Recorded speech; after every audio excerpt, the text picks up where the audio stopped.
Good evening, everyone, and welcome to yet another edition of the Presence Posse Presents. And I am here with Posse members Bobby Cobb and Dan Hart, and my name is Merriam Siegel. Before we get started on today's theme, which is presence and divisiveness, or depending on how you pronounce it, divisiveness, I would like to invite the other panelists to say a little bit about themselves. It's been a while since we've seen Jan. So, Jan, how about starting with you? Oh boy. Or we don't have Pressure's to. on. Yeah, we on the spot right now. It's just because I miss you, so I just want to hear your voice. That's all good. It's all good. So yeah, it's every time I come on here, I feel like I'm evolving into something new. So I really don't like to put a title or a label on myself.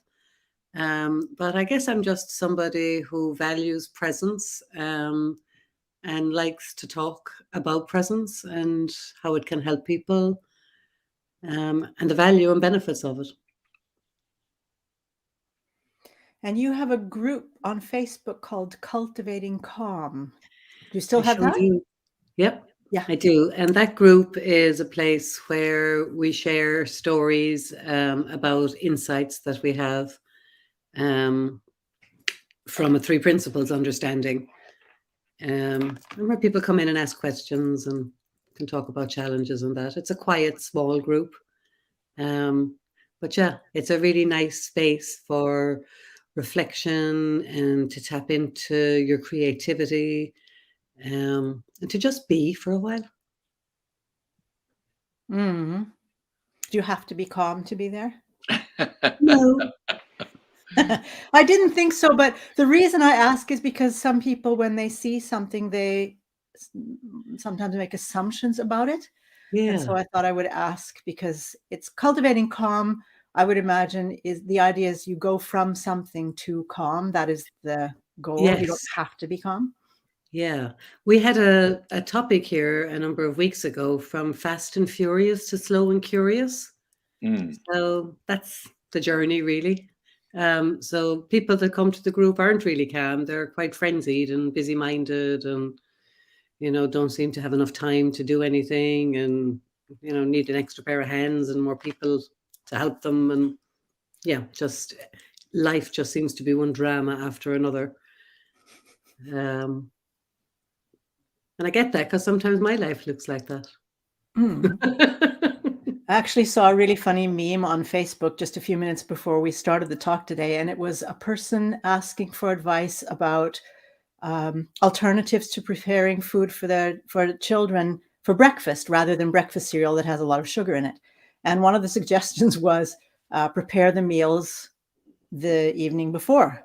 And the person's response was, "Oh, I'm sorry, I forgot to mention I have the children in the evening as well."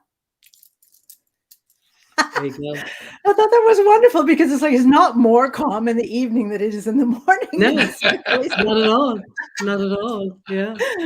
So just well, it's interesting because there's two things in particular that I like to share with people that are helpful, and that's who we really are, and we talk about that all the time here, and how we create our experience of life. Because that's all we have in life is how we feel in any moment. And it's really helpful to understand how that happens. Not to control it, but understanding seems to help us navigate our way through the downs a bit more gracefully, and to feel blessed and grateful and sit in appreciation when things are going a bit more smoothly. And often 'tis that appreciation that'll carry us through the lows when we practice, when we make a practice of sitting in that appreciation. Yeah, because I mean, presence isn't about not having lows. It's about being with them and coming through them and all of that without trying to make them go away or pretend they're not there or whatever. That's not what presence is about. Yeah. Because a lot, like we had a topic here recently on toxic masculinity. Well, there's a lot of toxic positivity in the world. Yeah. That is really a great expression. Yeah. You always blow my mind, Jan. But I Well, heard thank you that very somewhere. much. I I'm going to didn't go make over that up. to, I heard that somewhere. thank you. I'm going to go over to Kobe-wan now, or Kobe-wan. Thank you. So, I am Bobbers, Kobe Wan. Bobbles, as I like to call you, Bobbles. Actually, I call you lots of things. Say something about yourself. Well, I am a liberation hypnotherapist, which is different from the hypnotherapy that a lot of other people practice, because typically when people think of hypnosis, they think of going to sleep. And liberation hypnosis is all about helping us wake up from the debilitating thought loops and belief sets and mindsets and phobias and traumas that are keeping us from living life to the fullest.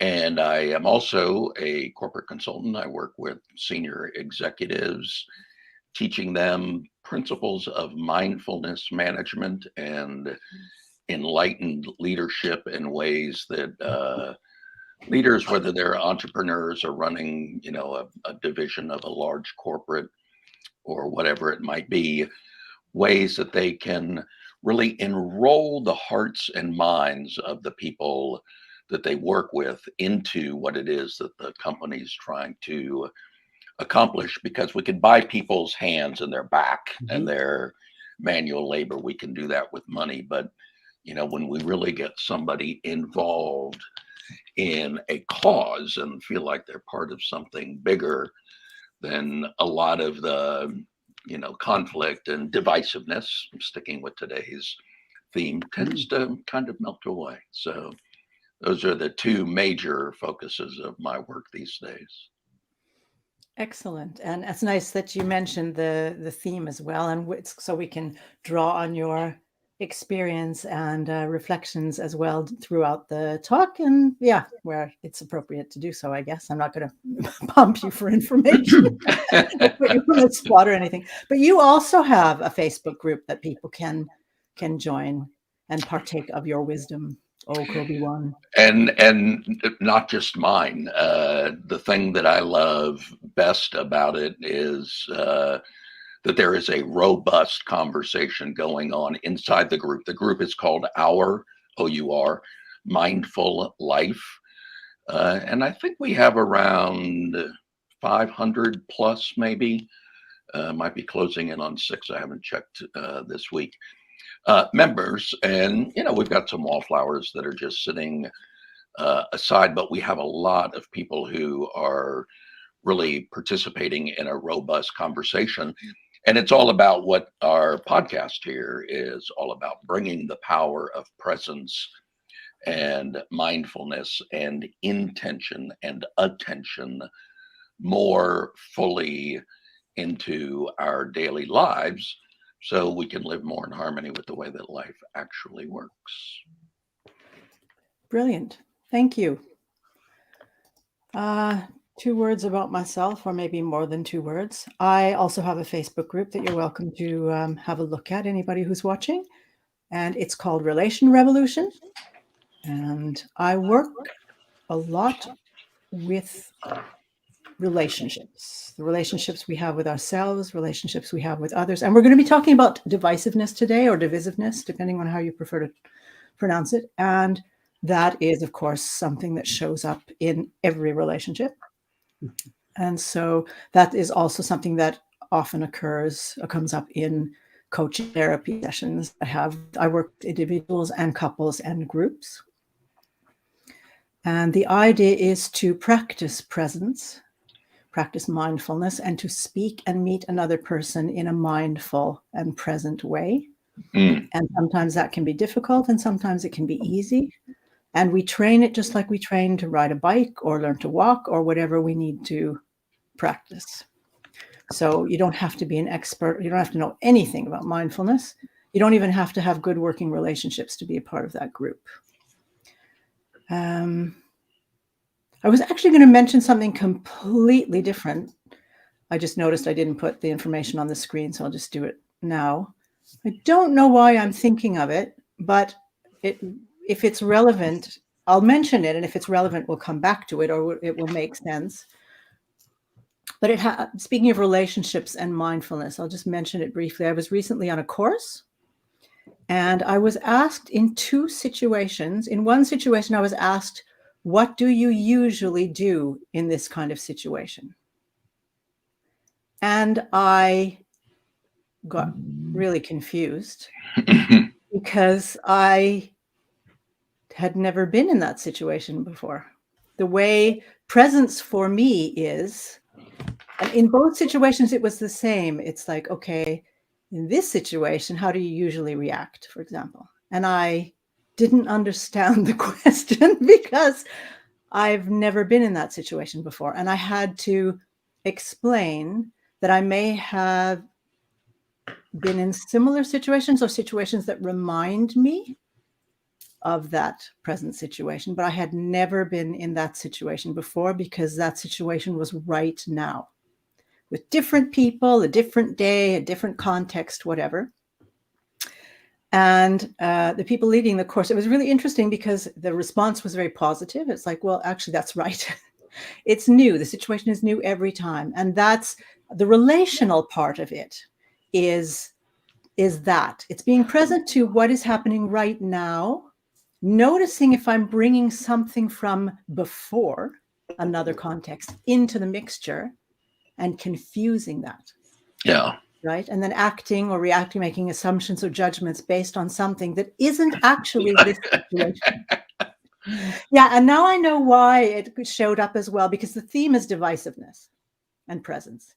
And that happens a lot when it comes to divisiveness. We're not necessarily being with the situation that is now. We're bringing in stuff that's other stuff and reacting to now as if it's then. Or as if it's going to be, like you call it time traveling, Bobby. Yeah.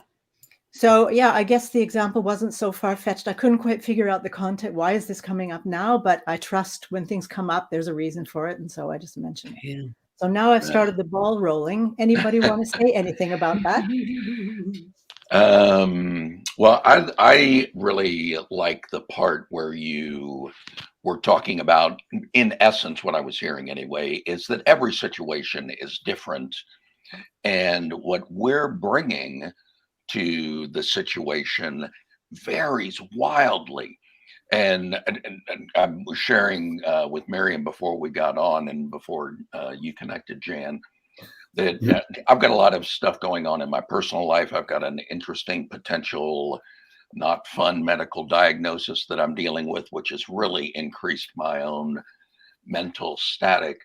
And this year, since Christmas, it just seems like I've gotten things have not been going well. I was supposed to have the procedure January the 7th, and I would tested positive for COVID, even though I didn't have it. I've had problems with technology and everything. And one of the things that I've noticed is the way that I'm coming into situations with my increased mental static and stress around just things going on, external things that I could point to rationalize what's going on. But it has changed the level of compassion, empathy, and patience.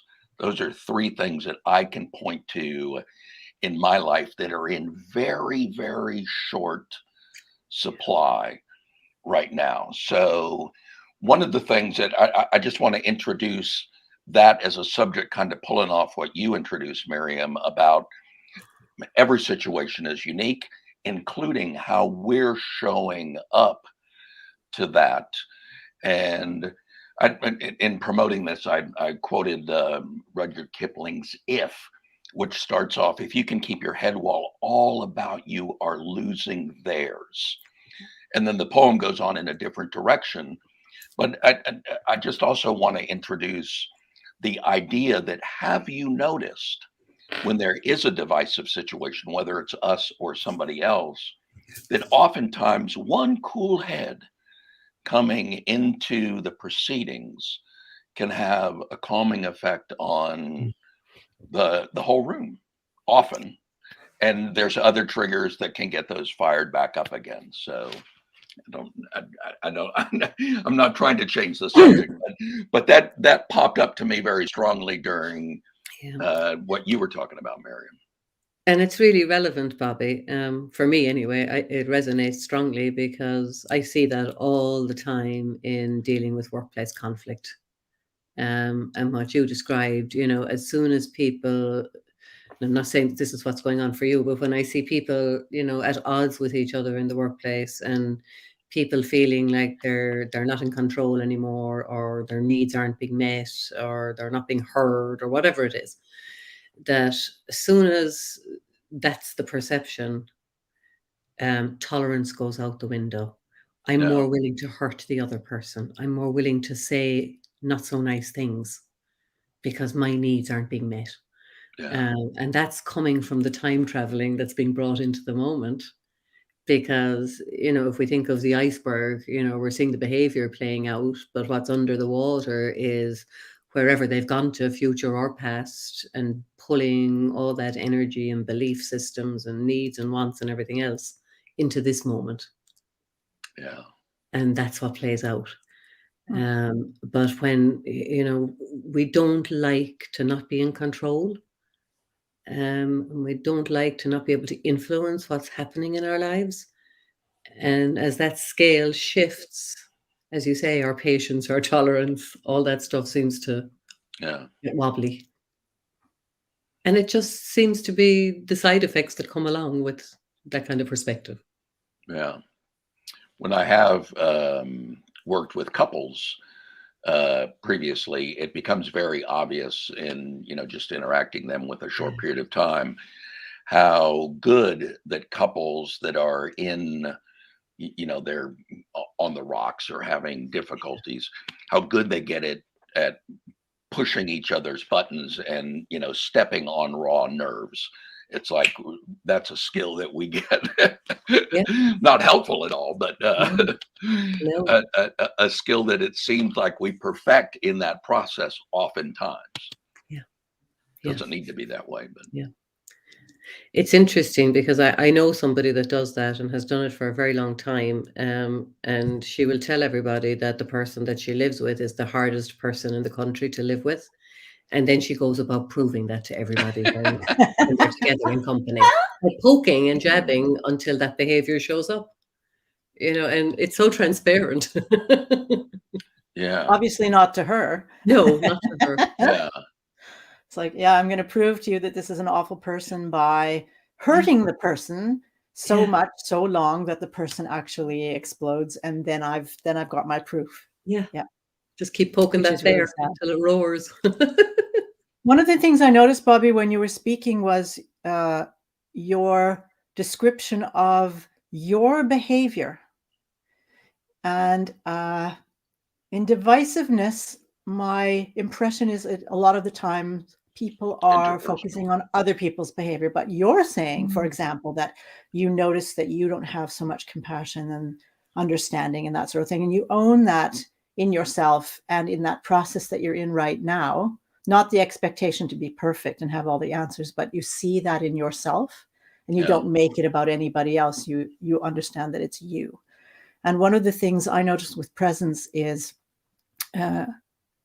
losing that perspective. It becomes what Jan, you're describing as it's the other person. The other person's the problem. Everybody else is a problem. I'm fine. And in mentioning that, I actually did a search on the internet and found this person called Dr. Luskin, and he mentions the narcissistic aspect of divisiveness. And narcissistic doesn't, and I like to underline this, a narcissistic injury does not necessarily mean that the person has a diagnosis of narcissistic personality disorder. Narcissistic personality disorder has certain criteria, and it also has to be how extreme the symptoms are. Most everybody goes into some or other state of noticing another person's behavior above their own behavior and believing, taking things personally, for example. That doesn't mean you have narcissistic personality disorder. So I just want to clear that up. You might, but it doesn't mean that you have. But he actually mentions this, that in order for there to be a divisive situation that is not resolving itself somehow, is not being resolved, is there's a narcissistic element that remains there. It's not being worked through. And his point is that any kind of, I mentioned it also in the text that I wrote about the event, is it just has to start with ourselves. Mm. We're the ones not focusing on the other person, but on ourselves. What am I doing? What am I bringing to the table? What am I bringing into this mixture? And it's also, he talks about individual divisiveness, like at the individual level, at the interpersonal relationship level, but also at the state, the nation level. It's so easy to point the finger at another nation as well. And I mean, sometimes people do horrible things, but what am I bringing? Well, how am I looking at this? How are we looking at this? How are we processing it in the media? How am I bringing this into my relationship? Whatever. So I thought that was an interesting point, especially since, Bobby, you made it very clear that you were talking about yourself. Yeah, and I certainly didn't mean to present it in a way that I'm always doing that, because actually one of the really cool things that happened to me, my occasional roommate was here. I'm with her about a week a month, and she was overhearing some of the challenges that I was having with some of these tech people.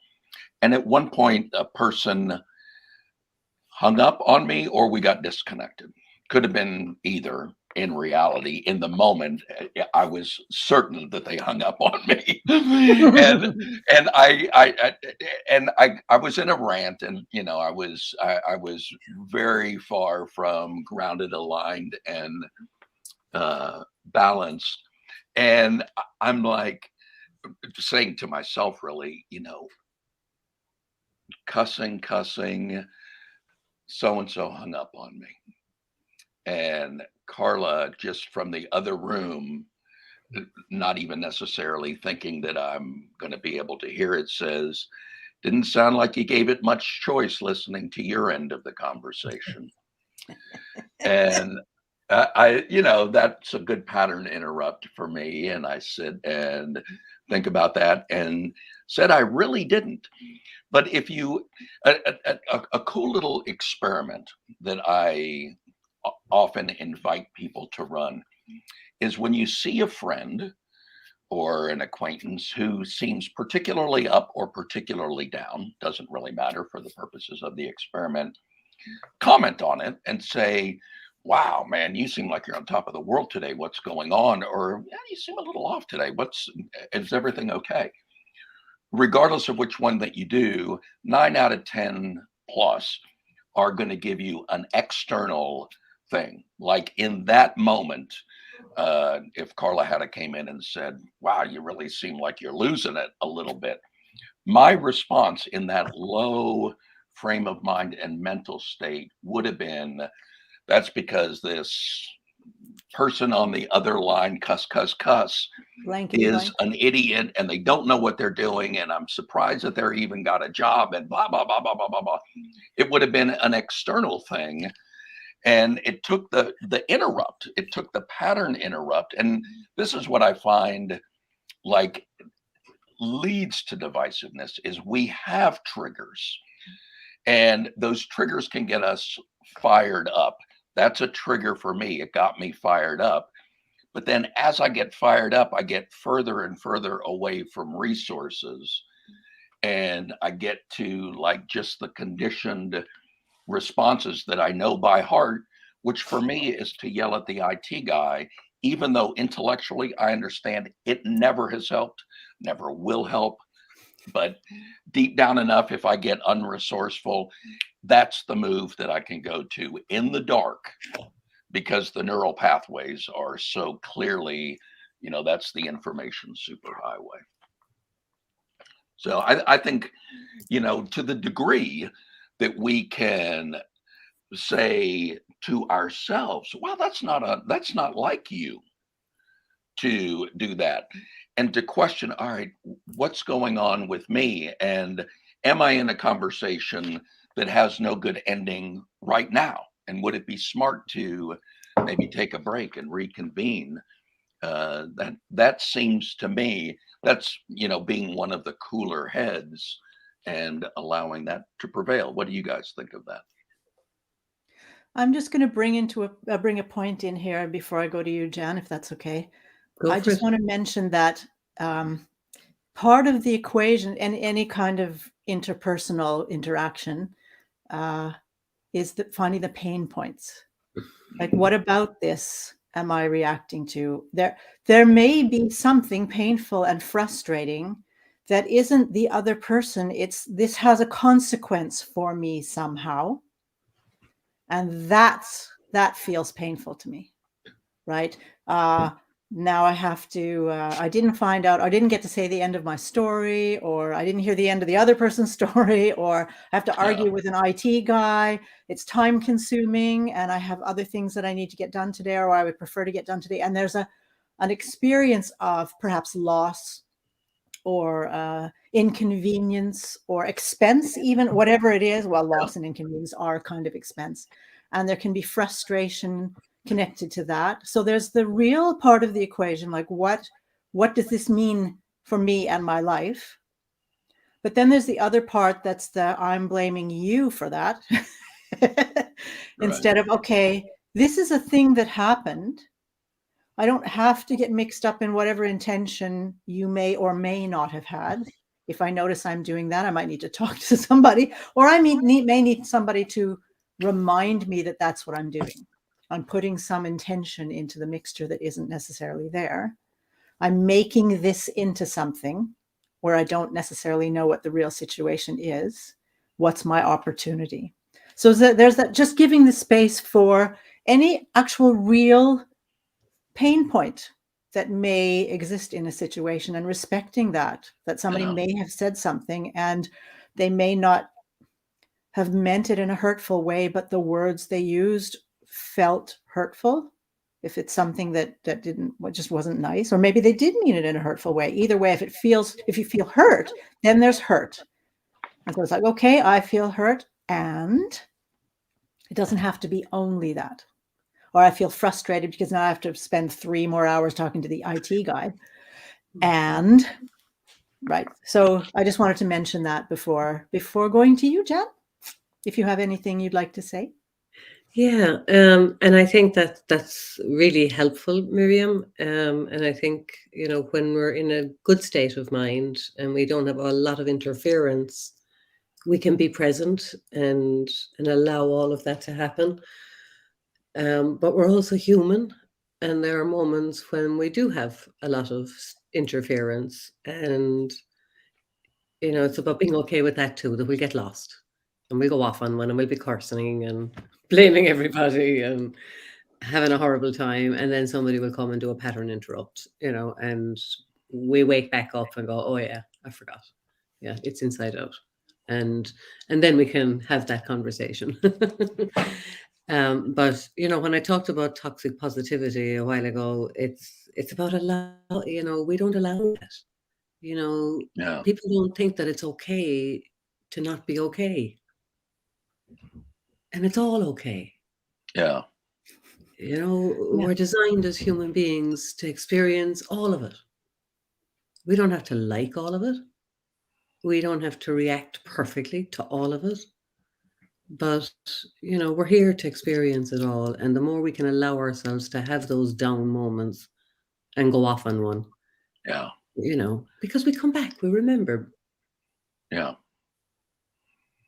That is, I think, such a key, and particularly with interpersonal skills, that the slippery slope seems to start at the moment that we are more interested in being right and winning the argument than we are in having any type of conversation. And then we get to those, that leads us to those trigger points oftentimes. And checking in and interrupting those patterns. I mean, that's what Carla did for me when she said, didn't sound like you left them much of a choice.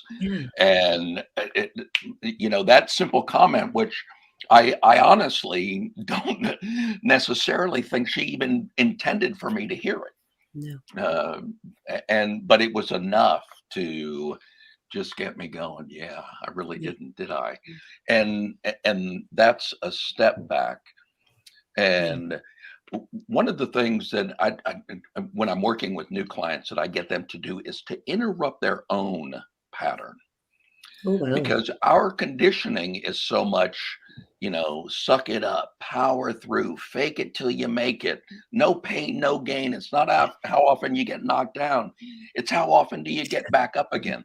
I mean, there's so many of those axioms in our shared language that we do have to like keep that smooth face on it that you guys have both kind of mentioned.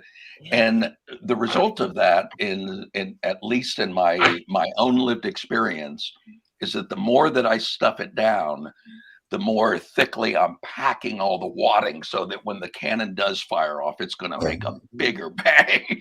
Watch out. Yeah. Yeah. Yeah. That used to be my pattern. I used to be as jolly and happy and as nice as anybody you could ever meet. And then once every 3 or 4 years, I would blow and do a lot of damage. And be worn out for weeks afterwards. But it was all that stuffing. Yeah. So we're better off, I think, encouraging people to take off the masks and show your vulnerability. And if you're having a bad day, so be it. Yeah. And if we're in a relationship that is a relationship, that'll be okay. Yeah. I'd like to sort of mention, not even sort of mention, I'd like to mention, there's an element that keeps coming up in me. This idea of divisiveness has a quality of defensiveness to it. And even the sort of winning the argument or having to be right, it's kind of a way of creating balance. I feel weak, I feel overpowered, I feel shame, or shamed, humiliated, whatever. And so I have to balance it out by attacking the other person, because then I'll feel safer. Right. If I can show that I'm stronger than, or smarter than, or whatever, then I've reinstated the balance. And now I don't feel like an underdog or weak or whatever. And so divisiveness, I find, will a lot of times it'll be a sort of a clear positioning thing. Divide and conquer, we say very often. It becomes sort of like it's at the same time. I create division to get attention. I create division to feel powerful, because I will feel not powerful, for example, beforehand. And so being present, and we talk about practicing presence. There's the idea of tolerating the discomfort that may be in any given moment, including the experience of, or the impression of, being the weaker party, the one that feels the need to conquer. Because if I feel weak, if I feel I'm under attack, if I feel humiliated or whatever, I need to appear stronger. I save face. I feel safer. Yeah. So a lot of times this divisiveness is actually an attempt to protect.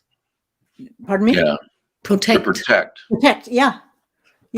And it's all, it can be a quite real situation. There are situations where people steal jobs or money, or take, claim, take credit for other people's work, or whatever. And that can feel very frustrating and frightening, and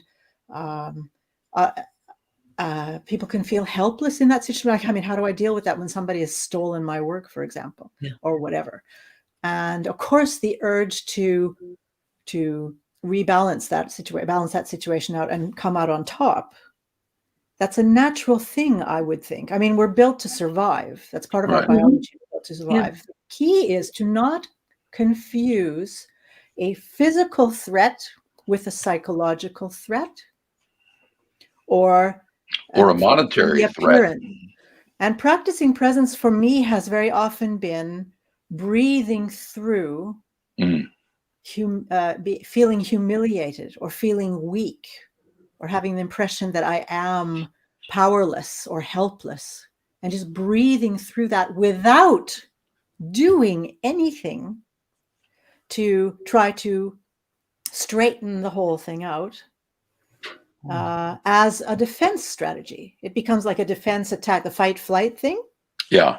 In order to not feel, which is the flight, I will attack, which is the fight. And they will Right. very often go together. And they keep playing out. The more we stay into this divisiveness thing, they keep playing out. It's a dance. And in those like desperate situations, all of a sudden it becomes kind of a binary choice, or sometimes people add freeze in there, fight, flight, or freeze. So you've got a limited number of choices.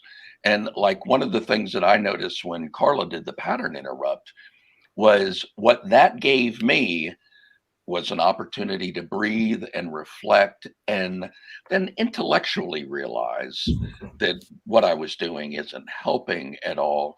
But that's kind of what our mind does. I mean, if you think about driving along on a nice country road and listening to music or talking on the phone or whatever, listening to the Presence Posse podcast replay, perhaps, just saying. Episode 27.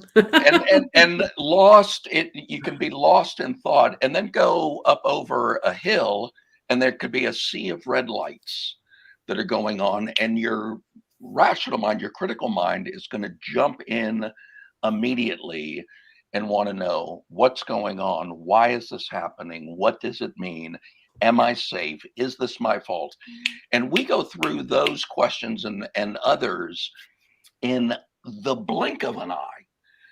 And that's a good part of our conditioning, because if you're out on a path in the caveman days and you ran across somebody that you didn't know, that person could be a real life threat. But through our conditioning, where I think we're experiencing that a lot more in modern times, and not differentiating what you said, Merriam, between an actual physical threat versus a perceived psychological threat that may or may not happen weeks off into the future, and only if the worst case scenario unfolds like I've played it out in my mind. Yeah, and we all do it. Yeah.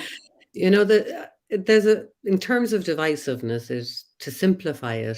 For me, I for me, there's only two real feelings. There's love or there's fear. People either coming from a place of love or they're coming from fear.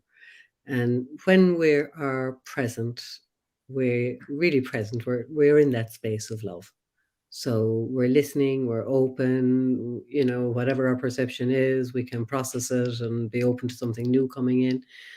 But when we're coming from that place of fear, whatever it is, it shouldn't be taking this long, or money or job or anything else. That's when we get lost in our own perspective. And as soon as we get lost in our own perspective, we get very attached to that perspective. And that's where the divisiveness starts to kick in then, because we have to be right. And, it's back to being right or wrong versus, is it true or not true?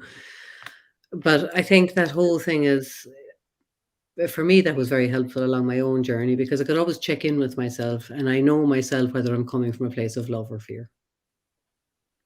And if I'm having a bad moment, or I'm caught up, or I'm just feeling uncomfortable in my body, it's a very handy check-in.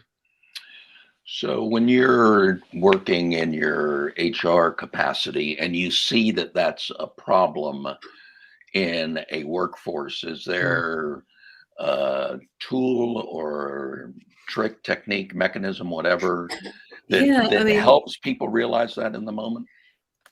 Well, there is. I mean, when we're training in this area, I take them to something like Miriam was talking about earlier, in terms of what's my role in this? What am I bringing to the table? What am I contributing? What are my perceptions? What are my beliefs? What are my needs? And then what are the others? And, where's the disconnect? Why is there a problem? Because there's a disconnect here somewhere. And when we can see that there's a disconnect, people tend to be more open to settling and listening then, Mm. because they can see it. Yeah. But until they can see something that makes sense to them, they tend to be Yeah. very caught up in their own story. Yeah. I'm going to bring in a thing, if you don't mind, and even if you do. Oh God, I'm so Go for it. Canadian sometimes, apologizing for things even before I say them. In a situation where someone, this is just a hypothetical example, but it does happen to people, where someone is, I mentioned it before, for example, claiming, taking credit for another person's work, or trying to steal another person's job. And it can be a very true situation.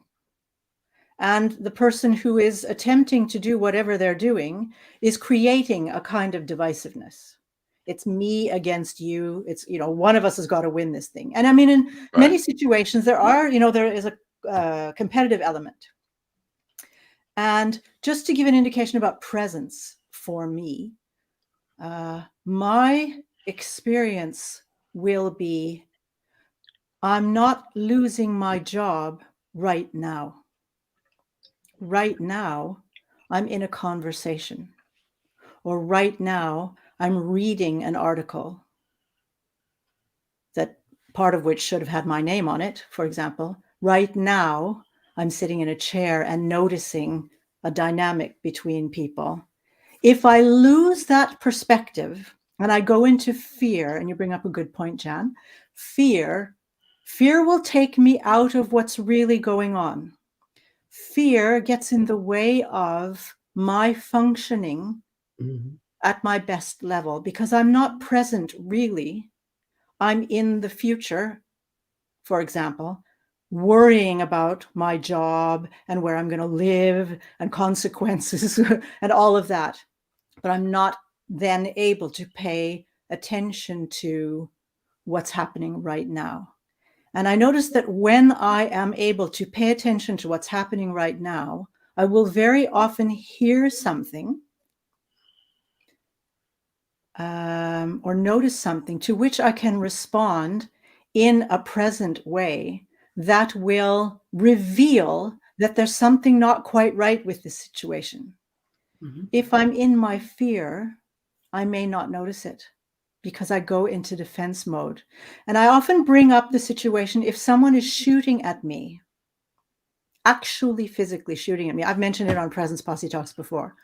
My brain will shut off certain parts of itself and focus on what it takes for me to survive. My brain, unless I go into freeze, I will run. And I don't necessarily notice consciously where I'm going. The idea is run and get the heck out of here so that I can survive. And once I'm out of danger, if hopefully that is the case, I will then suddenly look around and go, how did I get here? Because my brain is not supposed to get in the way, because then it's not helping me. When I'm in my fear, my survival mode, I shut out certain things. This is how we're built. And in order to get to safety. If I do that in a conversation where I feel that my life is threatened in some way, I miss important things. So the idea is, I am not being shot at right now.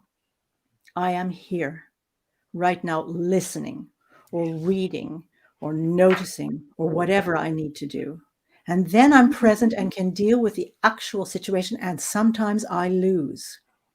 Yeah. If I bring into that moment, if I lose, I will, whatever super negative catastrophe thing, I'm again in my fear, instead of I can handle that. I can find ways to deal with whatever happens. But right now I need to be present to what's happening right now. Yeah. So there's this, the idea of presence is also, I'm not talking about blind faith, the kind I will often hear, oh, it'll work out. Right.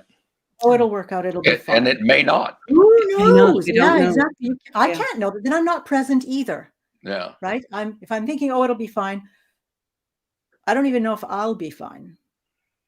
But Right. the only thing I can do is not convince myself then that I can't deal with it, because that doesn't help me either. Right now, I am dealing with it. Right now, I'm Right. here and I'm dealing with it. So I just wanted to bring that into the Yeah. mixture as well, in order to not go into this divisive Right. manipulation. Yeah. And I can manipulate myself into divisiveness by making the other person a threat, or by going into future catastrophe. Yeah. Right. And and even if you're not doing it on purpose, Yeah. you can unintentionally add fuel Yeah. to the fire. And actually, we're going through that. A cool thing, I think it's a cool little thing, showed up for me is the moment that, to take Jan's love and fear and say all other emotions are going to be subsets of these global labels, if we can agree to Yeah. that. And the moment that we go from love to fear, what seems to me is any tendency toward narcissism is going to be increased, and our attention is going to be, how does this affect me? Which is, now we're spinning off into the future. Yeah. Whereas if we're grounded and if we're working from abundance and working from a position of love, then it certainly is a lot easier to be in the moment and to step back, maybe even, and say, okay, what's really Yeah. going on here? Whereas the moment that we get into fear and we start thinking, how is this affecting me? We're moving closer and closer to fight or flight. And the more we stay in love, the easier it is to keep our compassion and our patience and our tolerance. But as soon Yeah. as we step into fear, that just goes out the window. Yeah. And having access to those resources increases the likelihood that we can be one of the cooler heads that is helping Yeah. everything prevail, even if that is saying, you know what, tensions are really, really high right now. We've been stepping on each other's nerves. Let's take a break. Let's go to lunch and not talk about this and reconvene Yeah. afterwards, or reconvene tomorrow, Yeah. or whenever. Mhm. And sometimes that's the right move too. Absolutely. Or That's such you a good see the point. psychological innocence of what's going on with other people, or you see the misconceptions or the misinterpretations, and you Yeah. can be of some use Yeah. in a situation. I think it's such a good point, that idea of we can actually take a break, because a lot of people, it becomes, again, if we confuse a physical threat with a psychological threat, there's that idea of, I'm fighting this person and I have to hang on to this and I have to try and punch or whatever and keep this Yeah. person away. And it's, this person is coming at me. Whereas in a psychological situation, it may not be the case. And even if it is, timeout can often be very helpful. But the impulse may be, I have to keep arguing because I have to win right now. I have to have my victory right now, because the brain doesn't necessarily know the difference Right. between, I'm in a physically dangerous situation and I'm in a psychologically dangerous situation. It's dangerous. It feels dangerous. So I have to keep fighting to keep myself alive. Whereas in a psychological situation, it can very often help. I mean, you can't, if somebody's coming at me with a knife, I can't suddenly go, let's just take a few minutes here Take and 5. reassess the situation. Right? It doesn't Breathe. happen. Or it doesn't happen often necessarily. Yeah, I need a timeout. But in a psychological situation, you very often can, not always, but very often can. Why don't we take a break and come back? And often it can be very useful. Again, this is some of the work that we all do, Yeah. is go talk to somebody. Or sleep on it. Get my head straight, say what's going on with me, and hear something, like you talk about the pattern erupt, Bobby, like Yeah. somebody to help me. If I can't get myself calmed down and grounded and straightened out, that somebody comes in, or I contact someone and talk it through, and then go back in with a different head than when I left. Different psychological head, not different physical head. And And that the can other change way, the entire dynamic. But under that, I would think we need to have some sort of willingness on at least one of the parts, to do that, to Mm. resolve the situation and not just win. Yeah. Because sometimes right is all you get to be. Yeah. Win the argument and totally lose the war. Yeah. Yeah. Yeah. Yeah. You want to say more about that? Win the argument, lose the war? Yeah. Well, it seems to me in like couples is what I have the most experience in dealing with in terms of interpersonal stuff where I'm interacting with both of them. I work with managers and leaders, but I'm not there while they're implementing the ideas that they have adopted as a result of the coaching. But I So do, it's your fault. yeah, that's right.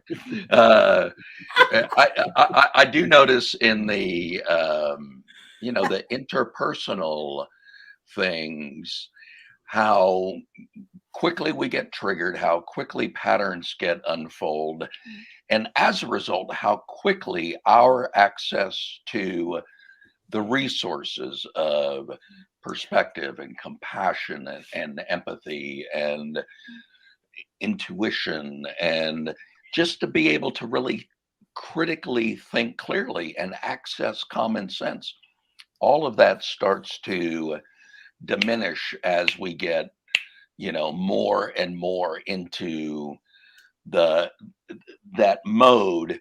And it's almost like at least from my own experience, and I have been I've been in that position where I'm going to be right and I'm going to win this argument, and everything else goes out the door. And often that's the straw that breaks the camel's back in a professional relationship or an interpersonal relationship or a love relationship. All of those things can be, when it's like, all right, I'm all in, I'm going to win this argument once and for all. You more or less win the argument or prove yourself right and show a side of yourself to the other person that says, I've had enough. Yeah. I'm done with this. Yeah. And we're not following the axiom that all problems exist in the absence of a good conversation. We're having the opposite effect of that in reality. And there's lots of, in workplaces, there's lots of leaders that are very talented, but leave a trail of destruction behind them in terms of relationships. And it's tolerated for the outcomes they deliver. Yeah. But it does untold damage to cultures and people. And same thing with producers. I used to work in wealth management, and to a degree, that's almost like professional athletes. Everybody's got unique and different skill sets, and what they're paid varies wildly based on those skill sets, and they get treated. The ones that can produce. Managers are very often tempted to go, yeah, but I need him. He's my or she is my big hitter. Yeah. And so they get a pass. And it's not good enough. That and that is divisive, ultimately. It is, and it's coming from fear. Yeah. We'd have lower performance without that individual. That's the manager's fear that if I call him or her out on their BS, then I may lose them. I'll be a bad manager. People won't like me. Yeah. And that overrides the care that they should have for the rest of their people. Yeah. Exactly. Yeah. There becomes this sort of monomaniacal focus on one thing to the exclusion of all else. Yeah. And we seem to be wise, but we are not necessarily, I don't want to say not wise, or we don't become not wise, but when we don't notice the broader picture, it can leave us less, I cannot think in English right now, you guys. I'm really sorry. I don't speak in English every day. So it leaves us less able to function at our top level. Less resourceful. And I mean, I respect that sort of in companies, you need to make money to survive. Of course. Yeah. And a company can be treated as um, uh, a, a living organism, but it can also be treated as just something, again, a divide and conquer, a war, even some competition. Yeah. I'm just going to draw our attention to Malcolm's comment. Sometimes you have to stop and figure out where the other person is coming from. Are they coming from the emotional, primitive, or intellectual state of being? Yeah. Do you guys agree with that? Because we talk about presence, we often about where we are, noticing what's going on with us or from our perspective. Well, And I think this is part of the power of presence, is that when you are truly present, you're open and aware of everything that's going on around you, and you're more likely to be picking up on what's going on for other people, not through strategy, but through connection.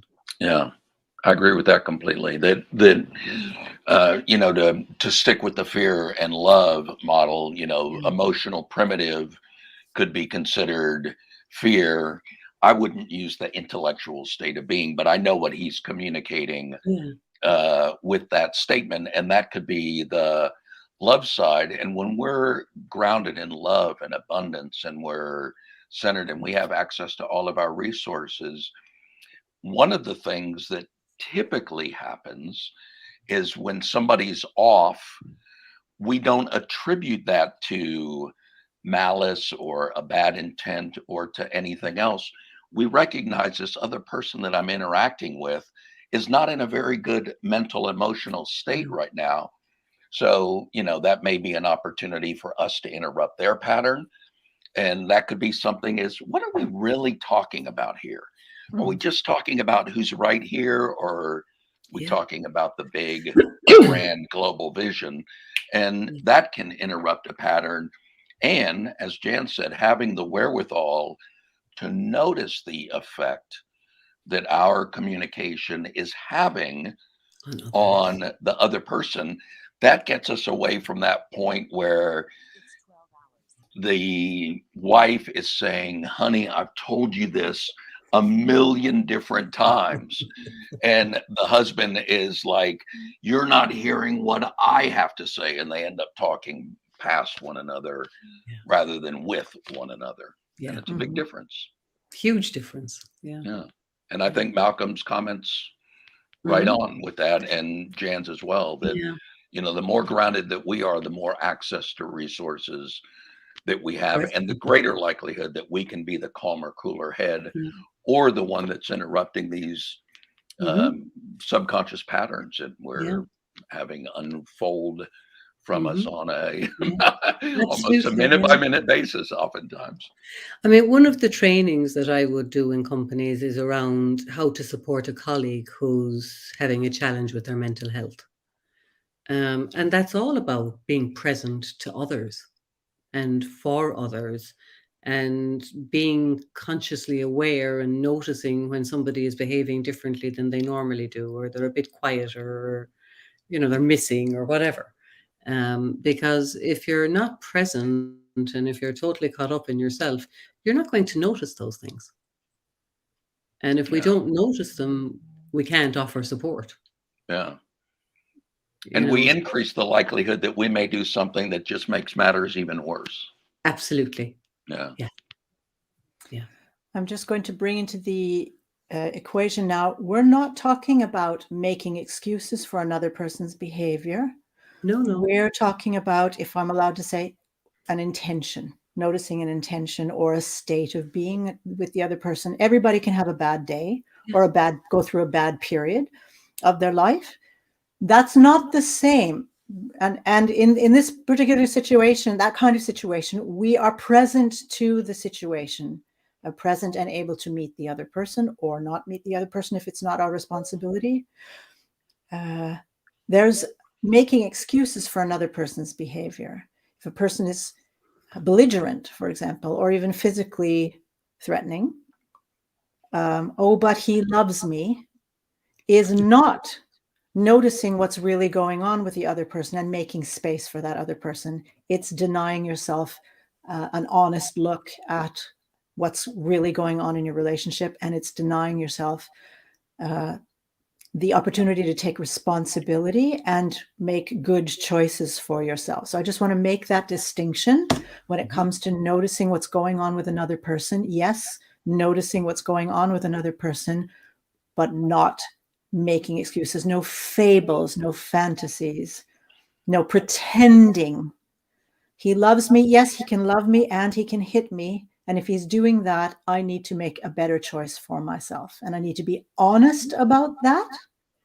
And the other person needs to take responsibility for what he is doing and get the help that he needs. I may be able to help him with that, but I don't stay in a situation and make excuses for the behavior or the attitude. When we're talking about fear and love, I'm not sure if I agree with that distinction. It doesn't really matter. It's absolutely useful as a tool. When there is too much fear, love is not easily shown because it's trumped by fear. And it's not meant as a criticism when I say it that way. It's just the way we function. And so it's realizing that people who spend a lot of time in fear states, it doesn't mean they are incapable of love necessarily. Some people have that challenge perhaps, but I'm not going to make that decision. It just means that it is not possible for the two in certain situations to be combined. If there's too much fear, there's no room for love. It cannot be there. There's too much survival focus in it. Yeah. Too much of me on my mind. Yeah. So we've come to the end of our talk. Sorry to interrupt you, Bobby. Sorry. We've come to the end of our roundtable. So closing thoughts. We'll start with you, Bobby. Well, one that's come up, and I talked a lot more about managing your internal state and being aware of that than I imagined that the conversation would go, but all of these just kind of go where they go. So one thing I would like to invite people to do, both on my regular page and in the group, Our Mindful Life, which is on Facebook, I've got a 21-day course called Spring into Mindfulness.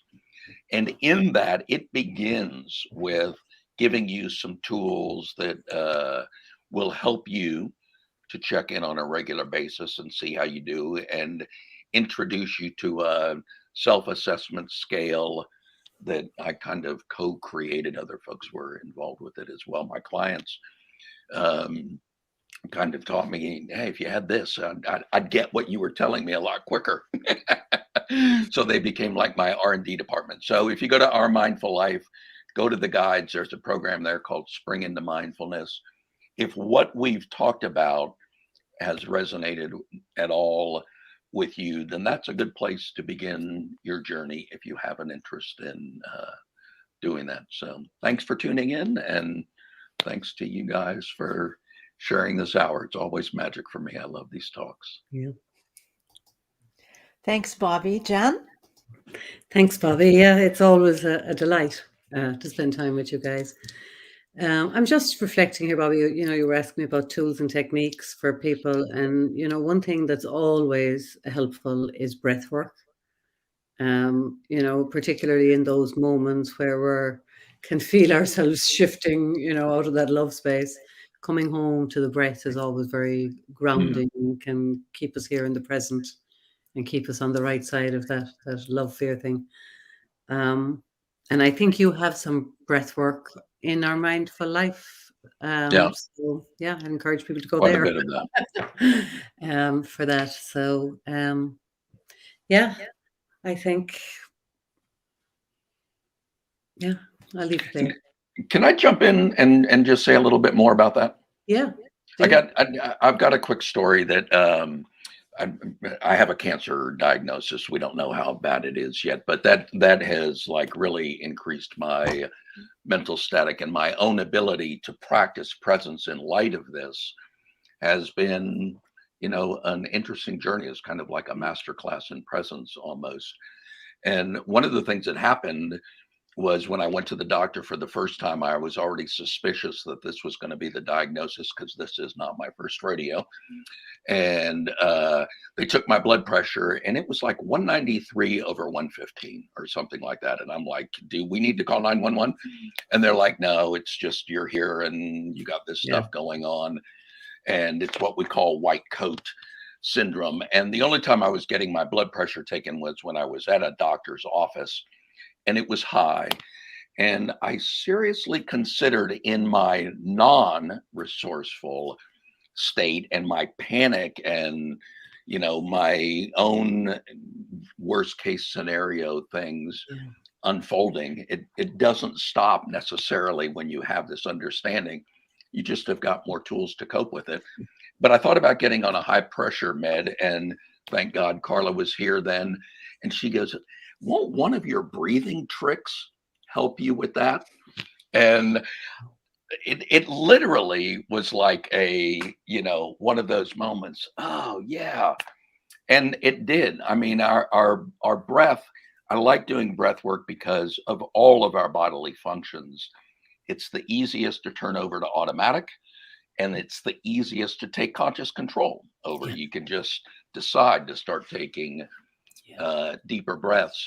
And through that, I was able to get my blood pressure. It took several days of like constantly monitoring it and breathing when it happened. But within like about 2 or 2.5 days, it hasn't been a problem. And that's, it's going on a couple of weeks now. So there is amazing stuff that we can do to become architects of our human experience by just tapping into the power of our breath and the power of presence. I love what you said there, Bobby. And you know what strikes me is a lot of times when we move out of fear and into love, and it is just a tool, Miriam, it's obviously not that simplistic, but when we're moving away from the love and into fear, it's often because we feel a loss of control. Or less control. And by coming back to our breath, we're taking control again. And it gives us back a sense of control at a very primitive level. So even psychologically, the breath work has its own benefits, I think. Yeah. Powerful. Yeah. Yeah. Powerful story. Yeah. You got to keep that Carla around a bit more often. She's good for you. She is good. How about you, Merriam? What are some closing thoughts from you? Well, since our topic is presence and divisiveness, I thought I'd be a bit divisive. And the beauty of this is it's not, actually, I was going to say, take it how you want to take it. Anybody who's listening, you're more than welcome to agree or disagree. And that's what is. And it doesn't have to be made into anything. It's not like, well, Bobby and Jan decide if we're going to fight or become non-friends or whatever. I'm going to bring in another perspective. I work with people who are traumatized or have been traumatized or have experienced some sort of trauma or attack or whatever in different situations. So I'm going to bring in a different aspect of breath, since that is has come up right now. It doesn't mean I disagree with Jan and Bobby, but in certain situations, breath may not be a grounding and good presence tool. If breathing reminds you of panic or reminds you of having to slow your breath down so that nobody would find you while you were hiding, for example, breath work may not be the best choice for you to ground yourself and become present. The good thing about that is that there are so many other things that you can do to help yourself ground yourself and come into presence if you have lost feeling connected with the moment, the present moment, or if you feel divisive. So somebody may say, and people do this often, they will say, oh, calm down, or pull yourself together, or whatever. And this calming down is like, slow your breathing down or whatever. No, slowing your breathing down may actually trigger something. It depends who you are. So just know that there are many possibilities. If you've tried one, it doesn't mean that you can't be fixed. It just means we need to find another way to support you. And if you're wondering about any of that, please feel free to contact me or any of the others here, or any of the others in the Presence Posse. You can find us in our group called the Presence Posse to get help. We are more than willing to show up for you and support you in any way we can. So thank you, everyone who has been a part of this Posse Talk today. Next week, we actually don't have a topic yet, but we will be doing an interactive Zoom. We've decided to try this out for a while. On the last Monday of every month, we're going to be doing interactive Zoom, which means that you can participate and talk to us, ask us questions, not just write them in the comments. So we will post the link in the group, and you are more than welcome to join us. And are all 5 of us planning on being there? Do you know? Well, we don't have a topic, so we actually don't know. You don't need a Last topic. time it was just Danielle and me. So we don't all have to be there. I guess it depends if who's free and what the topic is and all of that stuff. But of course, the whole posse is welcome. That actually might be too many people. Maybe. That's an experiment in presence in itself, I think. Thank you to Bobby, and thank you to Jan, and thank you to me. And we'll see, hopefully, all of you again next week, next Monday, same time, same place, Presence Posse. Enjoy the rest of your evening, and it's evening here anyway, the rest of your day and the rest of your week.